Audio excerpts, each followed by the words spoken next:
பொதுவாக பார்த்திங்கன்னா அனைத்து கோவில்கள்லையுமே காலை பிரம்ம முகூர்த்த வேலை இல்லைன்னா சூரிய உதய நேரத்தின் போது மட்டும்தாங்க நடையானது திறக்கப்படும். ஆனால் இந்த ஆலயத்தில் மட்டும் அதிகாலை 2 மணிக்கே கோவில் நடையானது திறக்கப்பட்டு சாமிக்கு நெய்வேத்தியம் படைக்கப்பட்டு அது பக்தர்களுக்கு பிரசாதமாக கொடுக்கக்கூடிய அதிசய கோவில் எங்கு அமைந்திருக்கிறது, இந்த ஆலயத்தில் நடக்கக்கூடிய அதிசயம் என்ன என்பதை பற்றி தான் இந்த பதிவில் நம்ம விரிவாக பார்க்க போகிறோம். வீடியோவை ஸ்கிப் பண்ணாமல் முழுசாக பாருங்கள். நம்ம சேனலை இப்போ தான் ஃபர்ஸ்ட் டைம் பார்த்துட்டு இருக்கிறீங்க அப்படின்னா நம்ம சேனலை இன்னும் சப்ஸ்கிரைப் பண்ணலன்னா சப்ஸ்கிரைப் பண்ணிக்கோங்க. கூடவே இருக்கிற பெல் ஐக்கானையும் ப்ரெஸ் பண்ணிக்கோங்க. உங்களுக்கு ஜோதிட ரீதியாக சந்தேகம் இருந்தாலும் சரிங்க, தனிப்படையாக ஜோதிடம் பார்க்க விரும்பினாலும் சரி, இந்த வீடியோவுக்கு கீழே டிஸ்கிரிப்ஷனில் வராகி அம்மன் ஜோதிட நிலையத்தோட தொலைபேசி எண் கொடுத்துருக்குறேன். இந்த எண்ணுக்கு தொடர்பு கொண்டு பேசி பாருங்கள். உங்கள் பிரச்சனைகளுக்கு சரியான தீர்வு கிடைக்குங்க. வாங்க வீடியோக்குள்ளே போகலாம். உங்களுக்கு கிருஷ்ணர் பிடிக்கும் அப்படின்னா ஓம் கிருஷ்ணாய வித்மகே என்ற வாசகத்தை மறக்காமல் கமெண்ட் பாக்ஸில் 3 முறை பதிவிடுங்க. வாங்க வீடியோக்குள்ளே போகலாம். இந்தியாவில் எத்தனையோ அதிசயமான கோவில்கள் இருக்குதுங்க. அப்படி கேரள மாநிலம் கோட்டயம் மாவட்டத்தில் அமைந்திருக்கக்கூடிய திருவார்ப்பு ஸ்ரீ கிருஷ்ணர் கோவிலும் அதிசய கோவில் அப்படின்னு சொல்லப்படுது. இந்த கோவில் சுமார் 1500 ஆண்டுகளுக்கு மேலே பழமையான கோவிலாகுங்க. கேரளாவில் பாரம்பரிய கட்டடக்கலைக்கு சிறந்த எடுத்துக்காட்டாகவும் இந்த ஆலயமானது இருக்குது. பக்தர்களால் மிகவும் புனிதமாக சொல்லப்படுதுங்க. இந்த கோவிலில் மற்ற எல்லா கோவில்களிலும் இருந்து முற்றிலும் வித்தியாசமானதாக சொல்லப்படுது. ஏன்னா இங்கு இருக்கக்கூடிய கிருஷ்ணர் எப்பொழுதுமே பசியோடு இருப்பதாக ஐதீகமாக சொல்லப்படுது. பொதுவாக பார்த்தீங்கன்னா எந்த கோவிலாக இருந்தாலும் காலை நேரத்தில் நடையானது திறக்கப்படும். அதற்கு பிறகு மதிய நேரத்தில் நடையானது சாத்தப்படும்.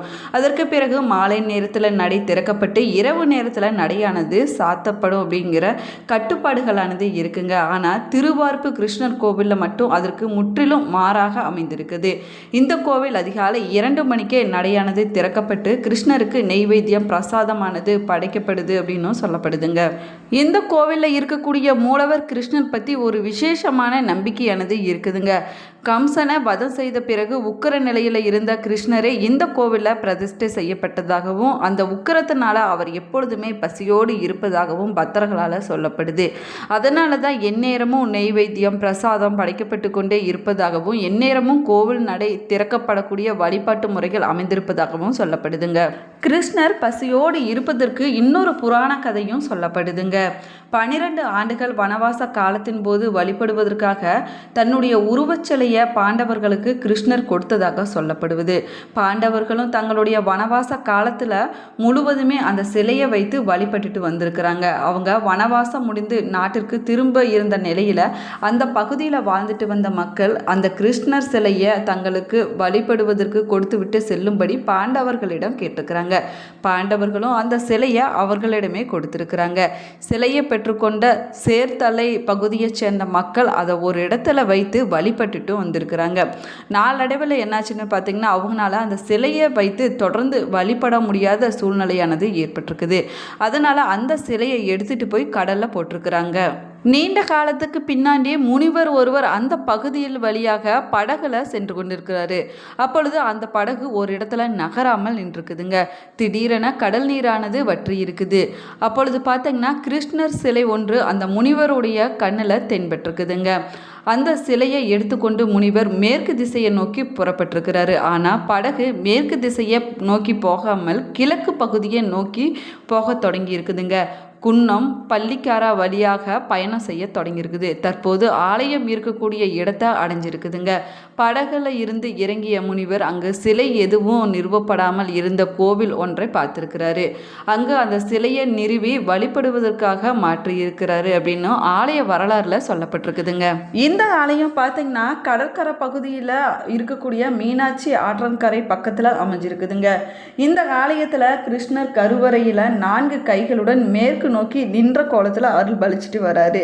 இந்த சிலையின் முன்புறத்தில் இருக்கக்கூடிய வலது கையில் உணவு இருப்பது போலவும் பின்புறத்தில் இருக்கக்கூடிய 2 கைகளிலுமே சங்கு சக்கரம் இருப்பது போலவும் பக்தர்களுக்கு அருள் பலிச்சிட்டு வராரு.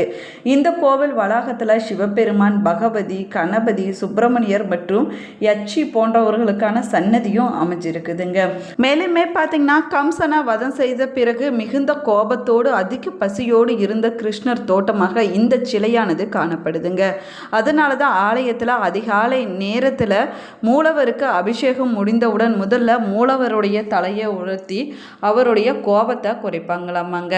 அதற்கு பிறகு அவருடைய பசியை தீர்க்கக்கூடிய வகையில் அவருக்கு உஷ பாயாசம் என்னும் உணவை படைப்பாங்களாம்.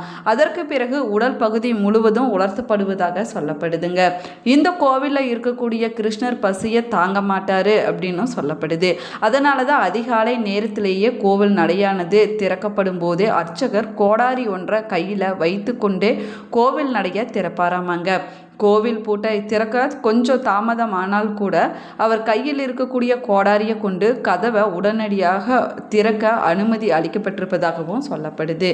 மேலுமே பார்த்திங்கன்னா பசியோடு இருக்கக்கூடிய கிருஷ்ணருக்கு காலதாமதம் இல்லாமல் உணவு படைத்து வழிபாடுகளை நடத்த வேணும் என்பதற்காகத்தான் இந்த சிறப்பு ஏற்பாடுகள் செய்யப்பட்டிருப்பதாகவும் சொல்லப்படுதுங்க. நேரத்தின் போது அனைத்து கோவில்களுடைய நடையானது சாத்தப்படுவது வழக்கமாகுங்க. அதே போலதான் இந்த கோவிலுமே ஒரு முறை சூரிய கிரகணத்தின் போது நடையானது மூடப்பட்டிருக்குது.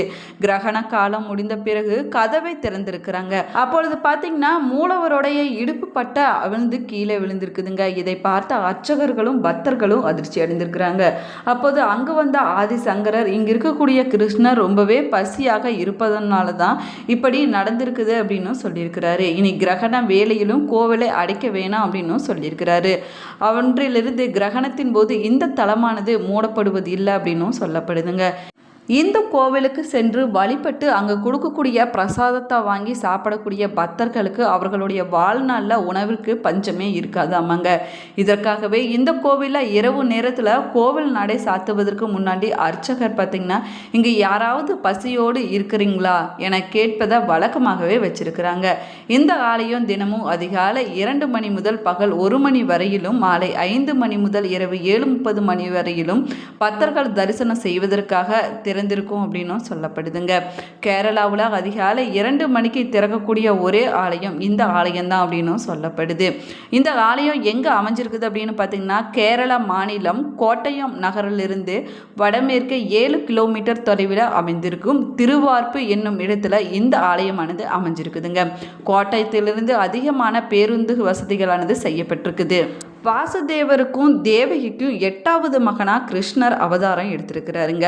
கிருஷ்ணர் பிறந்தது சிறைச்சாலையில் தான். சிறைச்சாலையில் பிறந்த கிருஷ்ணர் கோகுலத்தில் வளர்ப்பு தாய் யசோதையால் வளர்க்கப்பட்டிருக்கிறாரு.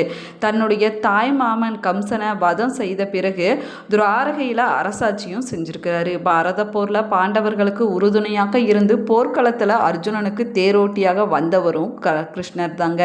தேரோட்டியாக வந்த கண்ணன் தான் பார்த்த சாரதி அப்படின்னும் அழைக்கப்படுறாரு.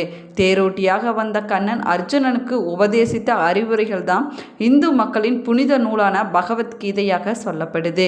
மேலுமே பார்த்திங்கன்னா தன்னுடைய கடைசி காலத்தில் வேடன் ஒருவன் எய்த அம்பில் தன்னுடைய காலில் குத்தி பூலோகத்தில் கண்ணன் அவதாரத்தை முடித்து மீண்டும் வைகுண்டம் சென்றிருக்கிறாரு அப்படின்னும் சொல்லப்படுதுங்க. கிருஷ்ணர் தனக்காக மட்டும் இல்லாமல் மற்றவங்களுக்காகவும் வாழ்ந்திருக்கிறாரு. அதனால தான் இவரை கண்ணா முகுந்தா என பல பெயர்களால் அழைக்கிறாங்க. கண்ணனை போல காப்பவன் என்றும் முகுந்தன் என்றால் வாழ்வதற்கு இடம் அளித்து முத்தியை அளிப்பவன் என்றும் நம்பிக்கையாக சொல்லப்படுதுங்க. தேவகிக்கு மகனாக பிறந்தது கிருஷ்ணர் எப்படி அப்படின்னு பார்க்கலாம்பாங்க. அப்பொழுது பார்த்தீங்கன்னா கிருஷ்ணர் மகாவிஷ்ணுவாக விஸ்வரூபம் எடுத்து காட்சி கொடுத்துருக்கிறாருங்க. நீங்கள் சுதபா பிருச்சனி தம்பதிகளாக இருந்தபோது 12 தேவ ஆண்டுகள் கடும் தவம் இருந்து என்னை நோக்கி தவம் இருந்திருக்கிறீங்க. அதனுடைய பயனாகத்தான் உங்களுக்கு காட்சி அளித்தனா என்ன வர வேணும் அப்படின்னு கேட்டிருந்தேன். அதற்கு நீங்கள் பரமாத்மான நீங்கள் எங்களுக்கு குழந்தையாக பிறக்க வேணும் அப்படின்னு கேட்டிருந்தீங்க அப்படின்னு சொல்லியிருக்கிறாருங்க. அதன்படி நான் பிருச்சனி கர்பா என்ற பெயரில் பிறந்தேன். அதற்கு பிறகு அடுத்த பிறவியில் காசியப்பர் அதீத தம்பதிகளாக இருந்தபோது உங்களுக்கு உபேந்திரன் என்ற பெயரில் நான் பிறந்தேன் அப்படின்னு சொல்லியிருக்கிறாரு. இப்பொழுது நீங்கள் வாசுதேவர் தேவகியாக பிறந்திருக்கும்போது உங்களுக்கு கிருஷ்ணராக நான் பிறந்திருக்கிறேன். இனி உங்களுக்கு பிறப்பு கிடையாது, முத்தி நிலையானது கிடைக்கும், நீங்கள் என்னுடைய வைகுண்டத்திற்கு வந்தடையலாம் அப்படின்னும் வரமும் கொடுத்துருக்கிறாருங்க. இப்படி 3 முறை மகாவிஷ்ணு ஒரே தம்பதிகளுக்கு மகனாக பிறந்திருந்தால் அந்த தம்பதிகள் எவ்வளவு பாக்கியம் செய்திருக்க வேணும். கிருஷ்ணர் பிறந்ததை 3 பேர் மட்டுமே முதல்ல பார்த்துக்கிறாங்க. வாசுதேவர், தேவகி மற்றும் சந்திரன் இதனால தான் கோகுலாஷ்டமி நாளில் சந்திர வழிபாடு செய்வதை வழக்கமாகவே சொல்லப்படுதுங்க. இந்த பதிவு உங்களுக்கு பயனுள்ள தகவல்களை கொடுத்துருக்குன்னு நினைக்கிறேன். இந்த பதிவு உங்களுக்கு பிடிச்சிருந்தால் லைக் பண்ணுங்கள், ஷேர் பண்ணுங்கள், கமெண்ட் பண்ணுங்கள். இன்னும் நம்ம சேனலை சப்ஸ்கிரைப் பண்ணலன்னா சப்ஸ்கிரைப் பண்ணிக்கோங்க. கூடவே இருக்கிற பெல் ஐக்கானையும் ப்ரெஸ் பண்ணிக்கோங்க. Thank you friends.